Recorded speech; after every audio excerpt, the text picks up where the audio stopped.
hello बंधुসকল আজি আপোনালোকৰ মাজত আকৌ এটা নতুন ভিডিও লৈ আহিছো আৰু এইটো ভিডিওত দেখুৱাই দিম আপোনালোকে যেটো আৰটিপিএছ ওয়েবসাইটৰ পৰা সাৰ্টিফিকেট এপ্লাই কৰিছিল এই সাৰ্টিফিকেটখন কেনেকৈ ডাউনলোড কৰিব পাৰে সেই বিষয়ে আজিৰ এই ভিডিওটোত সম্পূৰ্ণ ডিটেইলছ দেখুৱাই দিম পোনপ্ৰথমে আপোনালোকে এটা ব্ৰাউজাৰ ওপেন কৰি লব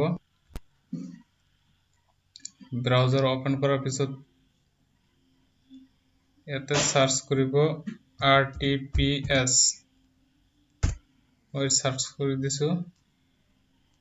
সাৰ্চ কৰাৰ পিছত ইয়াতে দেখিবলৈ পাব সিটিজেন সাৰ্ভিসেস ইয়াতে ক্লিক কৰি দিব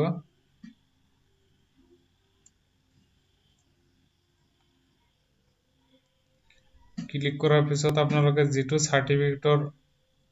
কাৰণে অনলাইনত এপ্লাই কৰিছিল হেতু সাৰ্চ কৰিব ইয়াতে মই এনে এটা সাৰ্চ কৰি আছো বাকি যাই এটা প্ৰসেস বুলি দিয়া আছে ইয়াতে ক্লিক কৰি দিব আৰু ইয়াতে দিয়া আছে যে অল এপ্লাই বুলি এটা অপচন আছে ইয়াতে ক্লিক কৰিব আৰু এপ্লাই কৰাৰ সময়ত যেটো আপোনালোকে কন্টাক্ট নাম্বাৰ দিছিল এই কন্টাক্ট নাম্বাৰটো ইয়াতে এন্টাৰ কৰি তাৰ পিছত এটো যেটো ক্যাপচা আছে ক্যাপচাটো ইয়াতে ফিল কৰি সেন্ড ওটিপি ক্লিক কৰি দিব এই কন্টাক্ট নাম্বাৰত এটা ওটিপি যাব ওটিপিটো এন্টাৰ কৰি আপোনালোকে সাবমিট কৰি দিব মই যেটো আগৰ পৰা লগইন হৈ আছো গতিকে ডাইৰেক্ট লৈ গৈ আছো তাৰ বাবে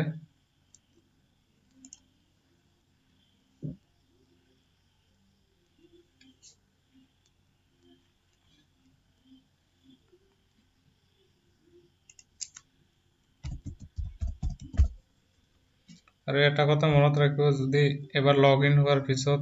এই একটা ব্ৰাউজাৰত যদি লগ আউট নহয় আপোনালোকে বাৰে বাৰে লগইন দেখুৱাই থাকিব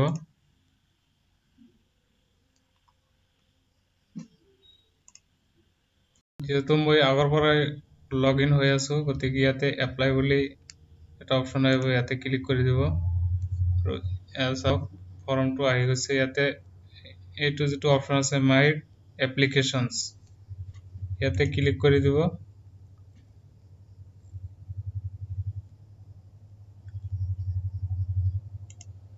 ক্লিক কৰাৰ পিছত এলসাওক আহি গৈছে আপোনালোকে যিকেটা সাৰ্টিফিকেট বা যি এপ্লিকেশন কৰিছিল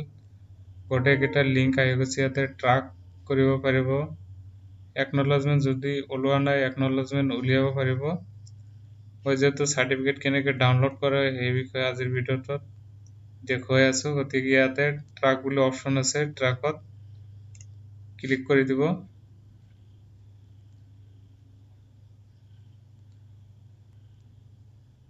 ইয়াত চাওক আহি গৈছে এইটো বাকি যে সাৰ্টিফিকেটৰ কাৰণে এপ্লাই কৰা হৈছিল ডাউনলোড সাৰ্টিফিকেট ইয়াতে লিংক দিয়া আছে ডাউনলোড সাৰ্টিফিকেট বুলি ইয়াতে ক্লিক কৰি দিব আৰু ইয়াত চাওক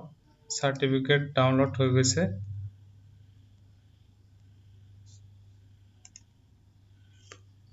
মই দেখুৱাই আছো চাই থাকিব